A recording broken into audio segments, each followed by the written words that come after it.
I was running out of time. My hands trembled as I tried to keep pressure on the wound.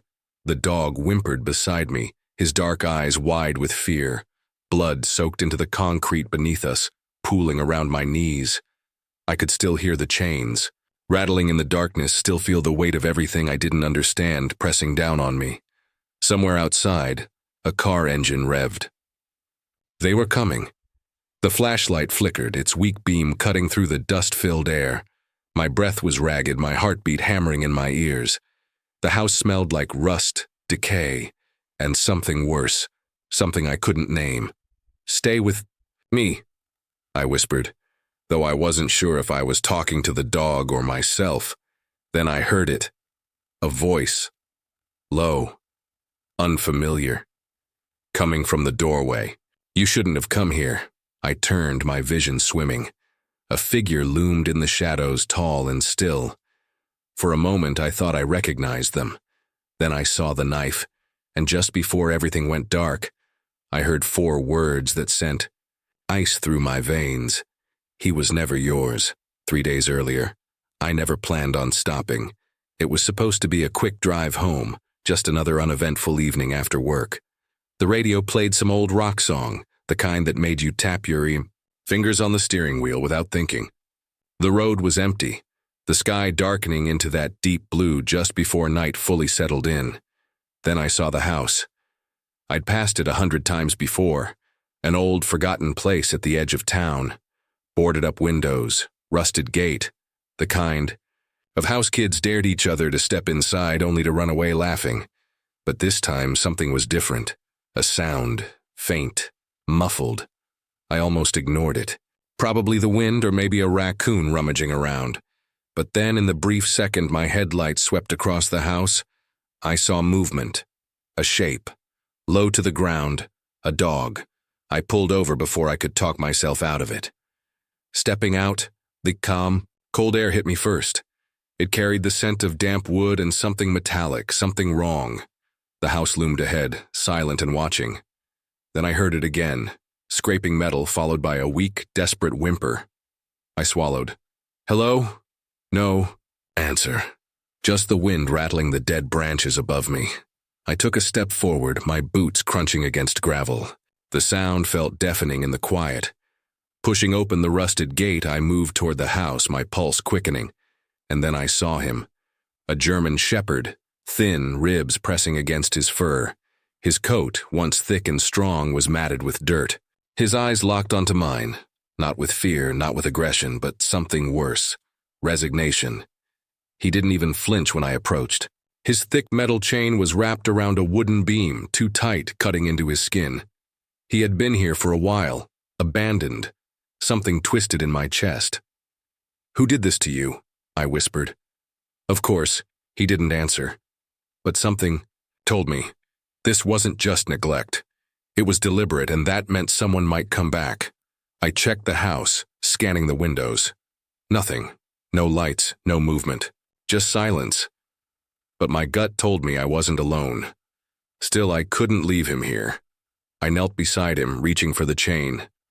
His ears twitched, but he didn't move. No growl, no protest.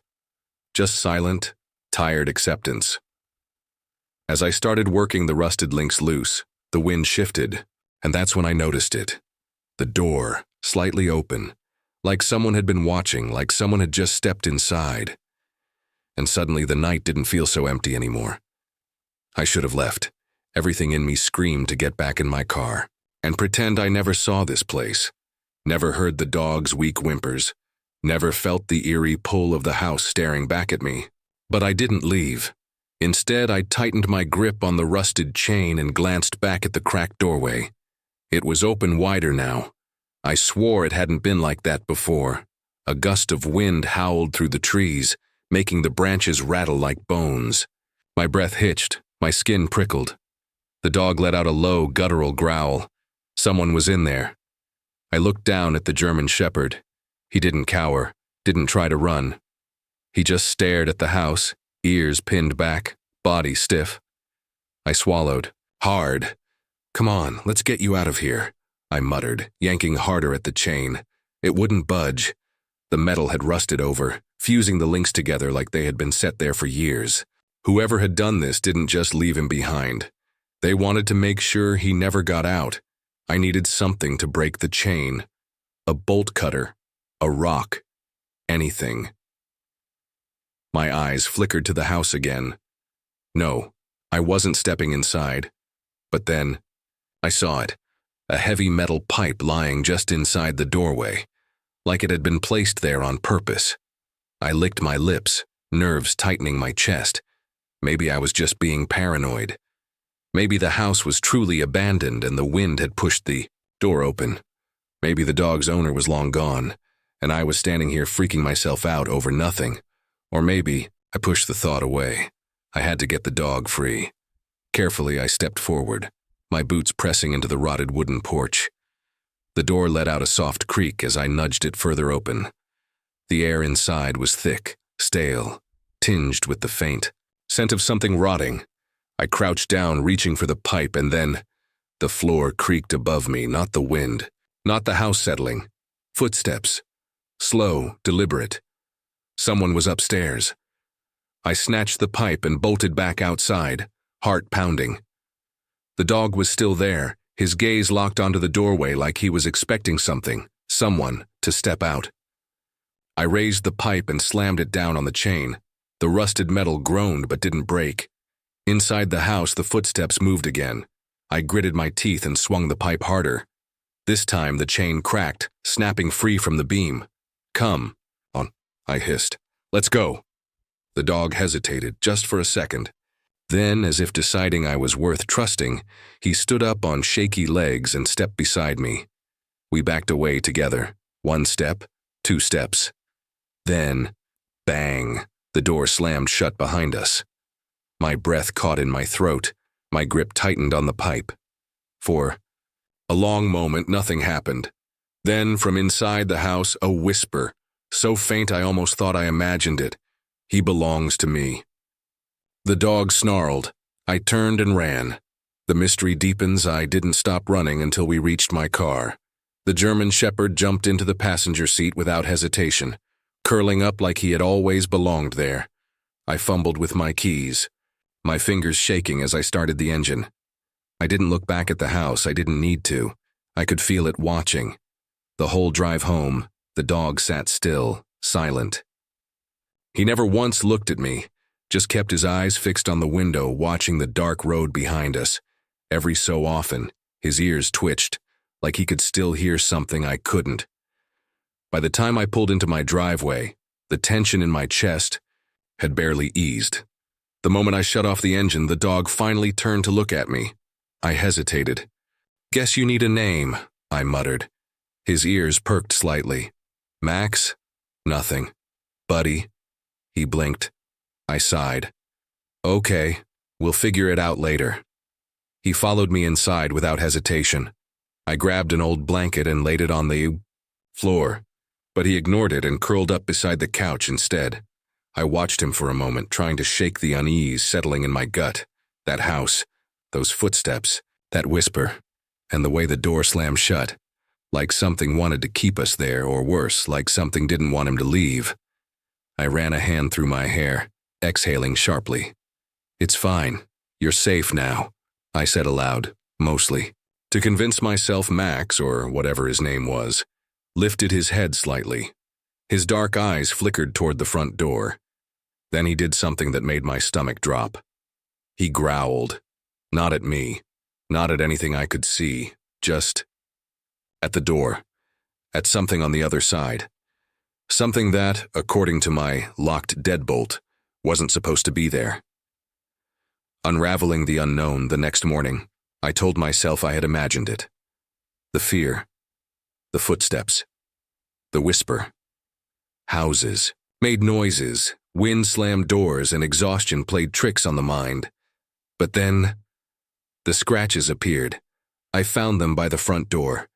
Thin, deep claw marks running across the wood. Too high for Max to have made them, too fresh to have been. There before, I stared at them, my pulse hammering. Then my phone buzzed. A new message from an unknown number. "You took him, that was a mistake." I spun around, my breath catching. Max sat in the hallway watching me. He didn't look afraid. He didn't look confused. He just looked like he was waiting. For what, I didn't know. But I was starting to realize this wasn't just about a dog. It was about something much, much worse. I locked every door. Every window, checked them twice, 3 times. Whoever had sent that message was watching me. They wanted the dog back. But why? Max sat near the couch, ears perked, eyes sharp. He was waiting, always watching the door like he knew something I didn't. I ran a shaky hand through my hair and grabbed my phone, blocked the number. Then I did something I probably should have done sooner. I called the police. The dispatcher listened as I explained everything. The abandoned house, the dog, the strange message, the scratches on my door. She was quiet for a moment. Then she asked, "What house did you say?" I hesitated. The old place off Route 9, the one with the... Sir?" Her voice was suddenly sharper. "That house burned down 5 years ago." I stopped breathing. "What?" "It was condemned before that. No one's lived there. Over a decade." My stomach twisted. I could still smell the rotting wood, still hear the floor creaking under my boots, still feel the weight of the house pressing in on me. "No, that's not possible. I was just there last night. The dog was..." "Sir!" She cut in again. "There's no house there." Silence stretched between us. I glanced at Max. He was staring at me now, ears twitching, like he understood what I was hearing. "Right," I said, my voice hoarse. "Thanks." I hung up. For a long time I just stood there, gripping the phone so hard my knuckles went white. None of this made sense.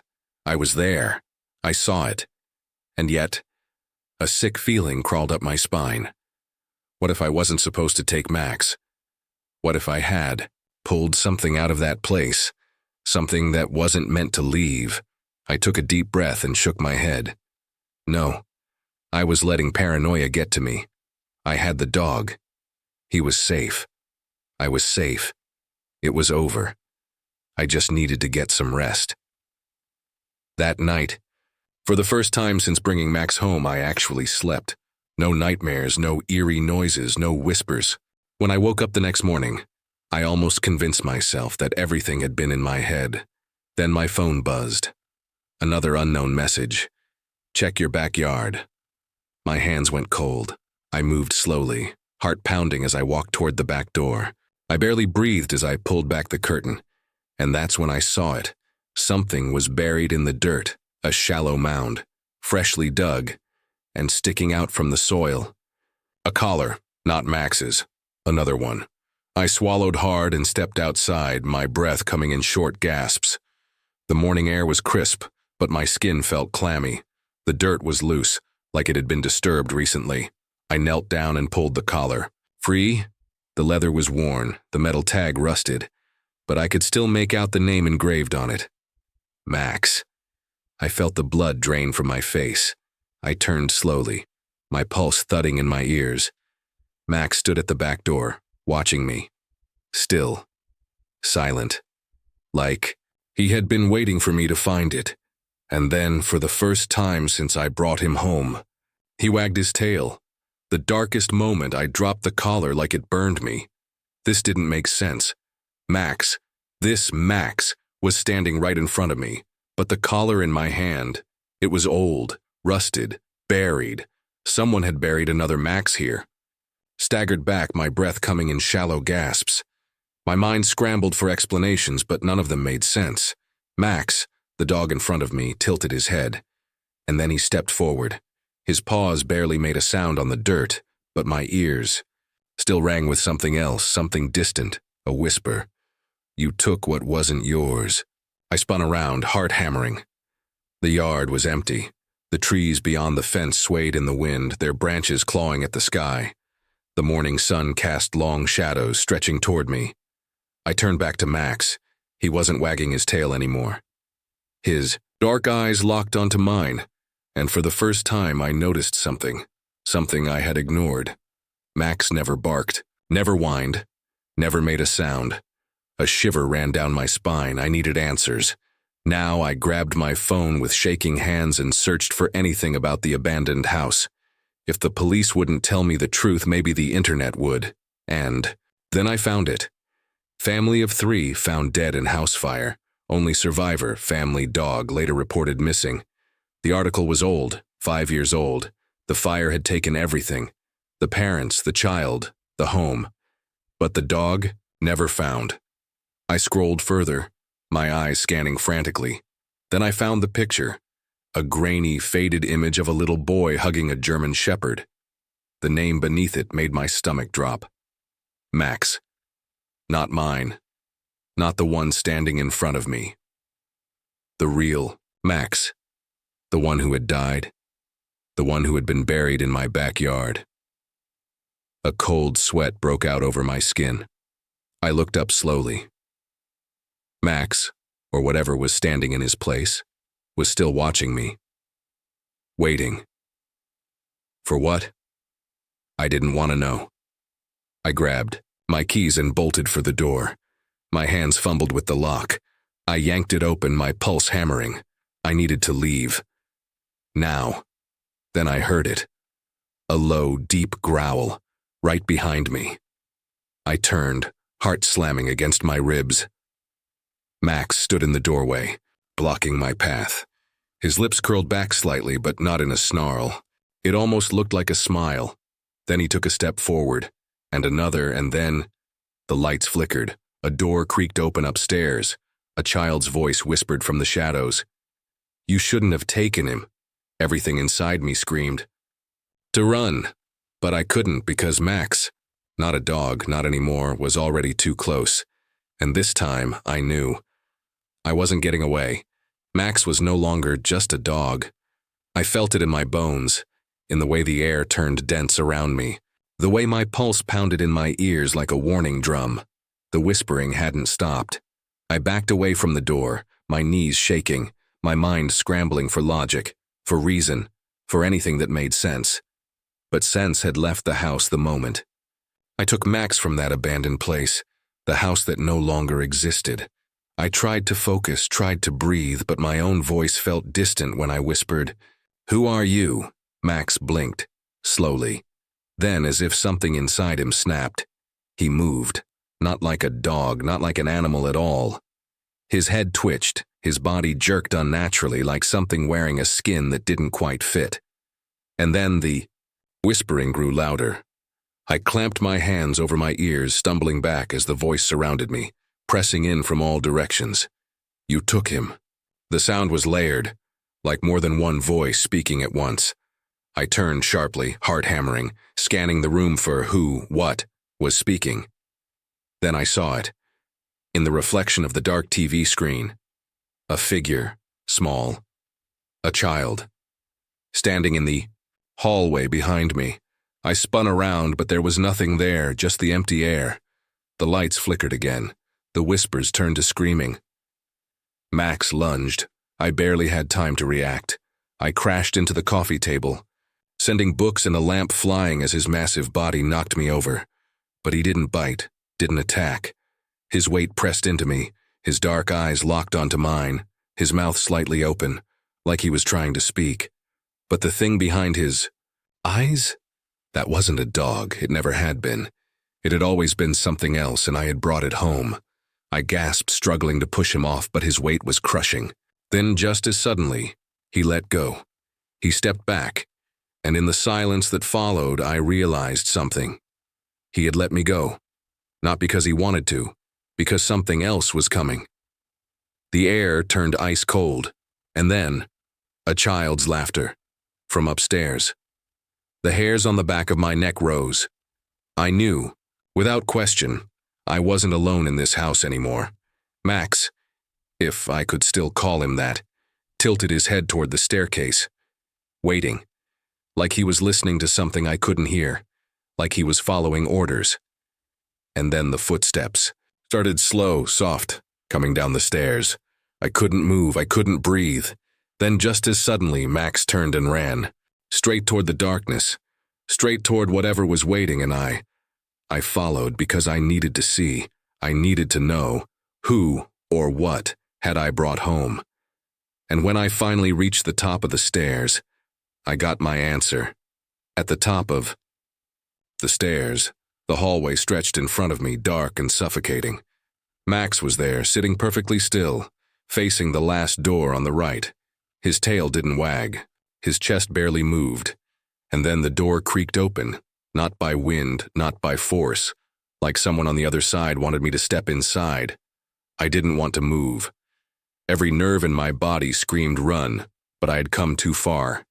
I needed to see. Swallowing the lump in my throat, I stepped forward, my hands shaking as I reached for the door. The moment my fingers touched the wood, I saw it, a flash, like a memory, but not mine. The fire, the boy, his parents screaming, and Max, the real one, standing in the flames, refusing to leave, refusing to let go. The pain in my skull was unbearable. I staggered back, gasping, my vision swimming. The house, the real house, was gone, burned to the ground. But Max never left. And when I found him, I didn't rescue him. I set him free. I turned to look at Max, the one I had brought home. He met my gaze, and for the first time I understood. He wasn't trapped anymore. The real Max had been buried in my backyard. The thing wearing his skin, it had been waiting for me to remember, waiting for me to finish what the fire started. The door behind me slammed shut. The house groaned like it was breathing. And then I heard the boy's voice one last time. Soft, grateful, thank you. The lights flickered, Max blinked, and when they came back on, he was gone. The house was silent.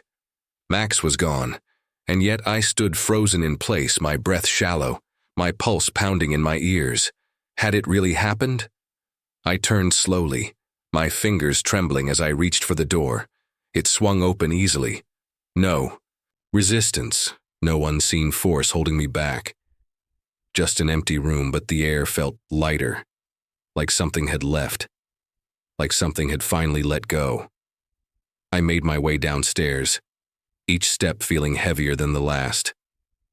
The moment I stepped outside, I looked toward the backyard, the mound of dirt where I had found the old collar, gone like it had never been there.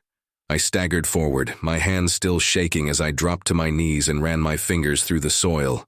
Cold, damp, undisturbed. No grave, no sign of anything ever being buried there at all. I swallowed hard, my chest tightening. Max, the real Max, had been trapped between two worlds. Waiting, searching, holding on to something that was already gone, and I had helped him move on. Even if I hadn't meant to. I sat there for a long time, staring at the empty space, the silence of the morning settling over me like a thick blanket. And then, I heard it. A single bark. Soft, distant, like a farewell. I exhaled, letting out a shaky breath I hadn't realized I was holding. He was free, and for the first time in days, I felt like I was too. 1 year later, I never spoke about what happened. Not to the cops. Not to my friends. Because how do you explain something like that? How do you tell someone you rescued a dog that didn't exist? That you carried a ghost home with you? Let it sleep in your bed? Let it follow you through your house? Thinking it was yours? You don't. You just learn to live with it. And I did. But some nights I still wake up feeling that familiar weight at the foot of my bed. I still hear the sound of paws clicking against the hardwood. I still feel watched. Not in a bad way, just like he's checking in, like he's making sure I'm okay. I smile at the thought. I don't have a dog anymore. But sometimes when I walk past the park, I swear I see one, a German shepherd, sitting just at the tree line, watching me. And when I blink, he's gone, but I know Max is still out there and somehow he's still looking out for me. What do you think really happened to Max? Drop your theories in the comments.